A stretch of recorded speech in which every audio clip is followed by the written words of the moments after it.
CBI എന്ന് പറയുന്നത് ഇന്ത്യയിലൊരു prime investigating ഏജൻസിയാണ്. ഇപ്പോൾ MV ഗോവിന്ദൻ പറയുന്നു CBI കൂട്ടിലിടിച്ച തത്താന്ന് പണ്ടേതോ കാലത്ത് CBI പറഞ്ഞിട്ടുണ്ട്, സുപ്രീം കോടതി പറഞ്ഞിട്ടുണ്ട്. സുപ്രീം കോടതി അങ്ങനെ വാക്കാൽ ഏതെങ്കിലും കേസിൽ ഏതെങ്കിലും ഏജൻസിയെക്കുറിച്ച് പറഞ്ഞിട്ടുണ്ട്. അത് നമ്മുടെ നാട്ടിലെ ഫലത്തിലും ബലത്തിലുമുള്ള നിയമമല്ല. നിയമം ഭരണഘടനയുടെ അനുച്ഛേദം 141 അനുസരിച്ച് സുപ്രീം കോടതിയുടെ വിധിയാണ്. അപ്പം ഞാൻ ചോദിക്കട്ടെ, ഈ സോളാർ സെക്സ് സ്കാൻഡൽ സംബന്ധിച്ച് ഒരു കളങ്കതിയായ സ്ത്രീ, 3 കേസിൽ ശിക്ഷിക്കപ്പെട്ട സ്ത്രീ, അവരുടെ പേരിൽ വാറന്റ് നിലവിലുള്ളപ്പോൾ ഒരു വെള്ളക്കടലാസിൽ മുഖ്യമന്ത്രിക്ക് ഒരു പരാതി എഴുതി കൊടുത്തു, ഈ കേസ് CBI അന്വേഷിക്കണം. അതും കേരള ഹൈക്കോടതി CBI അന്വേഷണം തള്ളിയൊരു കേസാണ്. ഞാനന്ന് DGP ആണ്. CBI അന്വേഷണം ആവശ്യപ്പെട്ടുകൊണ്ട് കേരള ഹൈക്കോടതി കൊടുത്തപ്പോൾ കേരള ഹൈക്കോടതി ഈ സ്ത്രീ പറയുന്നത് വിശ്വസിക്കാൻ ഒക്കില്ല എന്ന് പറഞ്ഞ് ജസ്റ്റിസ് കമാൽ പാഷ എന്നൊരു വിധി ഉണ്ടായിരുന്നു.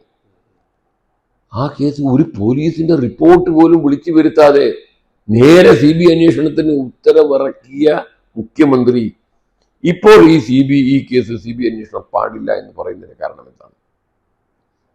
കാരണം പേരിയ ഇരട്ടക്കൊല കേസ് അന്വേഷണം അട്ടിമറിക്കപ്പെടുന്നു എന്ന് ആരംഭത്തിൽ തന്നെ മനസ്സിലായപ്പോൾ ആ കൊല്ലപ്പെട്ട കുട്ടികളുടെ മാതാപിതാക്കൾക്ക് വേണ്ടി ഞാനാണ് കേരള ഹൈക്കോടതിയിൽ ഹാജരായത്. അന്ന് കേരള പോലീസും കേരള സർക്കാരും അതിശക്തമായി CBI അന്വേഷണത്തെ എതിർത്തു. എന്താ പറഞ്ഞത്? കേരള പോലീസിന്റെ വീര്യം തകർന്നു പോകും. ഡൽഹിയിൽ നിന്ന് വക്കീൽമാരെ കൊണ്ടുവന്ന് കോടിക്കണക്കിന് രൂപ നികുതിദായകരുടെ പണം കൊള്ളയടിച്ചിവിടെ. അത്ര വാശിയിൽ നടത്തി സിംഗിൾ ജഡ്ജിന്റെ അടുത്ത്, ഡിവിഷൻ ബെഞ്ചിൽ, സുപ്രീം കോടതിയിൽ വരെ. അപ്പൊ പാർട്ടിയുടെ ഉന്നതന്മാർ പ്രതിയായി വരാനിടയുള്ള കേസ് പാർട്ടി ഭരിക്കുന്ന സ്റ്റേറ്റിൽ പാർട്ടിയുടെ പോലീസ് തന്നെ അന്വേഷണം നടത്തണം എന്ന് പറയുന്നത് യഥാർത്ഥ പ്രതികളെ രക്ഷപ്പെടുത്താൻ വേണ്ടി മാത്രമാണ്. കാരണം CBI വന്നാലുണ്ടാകുന്നൊരു വ്യത്യാസം നിങ്ങൾ പറഞ്ഞത് ശരിയാണ്. പോസ്റ്റ്മോർട്ടം ഒക്കെ കഴിഞ്ഞു. CBIക്ക് ആരെയും ചോദ്യം ചെയ്യാനുള്ള അവകാശമുണ്ട്. നമ്മുടെ കേരളത്തിലെ ഇപ്പോൾ നടത്തുന്ന അന്വേഷണം ഒരു CI ആണ്. CI കലക്ടറെ ചോദ്യം ചെയ്യാൻ പറ്റുമോ? കലക്ടറെ കാണുമ്പോൾ സല്യൂട്ട് അടിക്കുന്ന ഒരു CI കലക്ടർ മൊഴി അങ്ങനെ റെക്കോർഡാക്കും. എന്നാൽ ഈ സംഭവത്തിന്റെ എല്ലാ ആഴവും അറിയുന്ന, അതിന്റെ മുഴുവൻ കഥകൾ പറയുന്ന കലക്ടറെ മണിക്കൂറുകൾ ചോദ്യം ചെയ്യാൻ CBIക്ക് സാധിക്കും.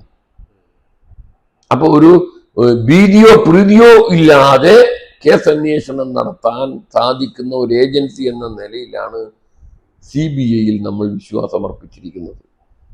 കലക്ടർ കൂറുമാറിയില്ലേ ഈ കേസിൽ? ഒരു IAS കലക്ടർ നാളെ ഇപ്പോൾ അവിടെ പ്രതിപക്ഷം കോൺഗ്രസ് പാർട്ടി വലിയ പ്രക്ഷോഭം ആരംഭിച്ചിരിക്കുകയാണ്. കലക്ടർ മാറ്റണം. കലക്ടർ എന്ന് പറയുന്നത് ഒരു ജില്ലാ മജിസ്ട്രേറ്റ് ആണ്. അദ്ദേഹമാണ് ഈ മരണപ്പെട്ട നവീൻ ബാബുവിനെ എതിരെ ദുസ്സൂചനകൾ നൽകിയ മൊഴി കൊടുത്തത് കലക്ടറാണ്. അപ്പൊ ഈ അന്വേഷണത്തെ അട്ടിമറിക്കാൻ വലിയൊരു ശക്തി ഇതിന്റെ പിന്നിൽ പ്രവർത്തിക്കുന്നുണ്ട് എന്നതിന്റെ ഏറ്റവും നല്ല തെളിവാണ് കലക്ടറുടെ ചുവടുമാറ്റം. ഇത് അന്വേഷണത്തിൽ ഇത്രയും കൂടുതൽ സ്വാധീനമുള്ള കലക്ടറെ മാറ്റാൻ ഇവർക്ക് കഴിഞ്ഞിട്ടുണ്ടെങ്കിൽ കേസ് അന്വേഷണത്തിൽ ഇവർ കാണിക്കുന്ന സാക്ഷികൾ ആരാണ്, അത് വിചാരണയിലെത്തിയാൽ അതിന്റെ അവസ്ഥ എന്തായിരിക്കുമെന്ന് നമുക്കൊന്ന് ഊഹിക്കാൻ പറ്റുന്നത് മാത്രമാണ്.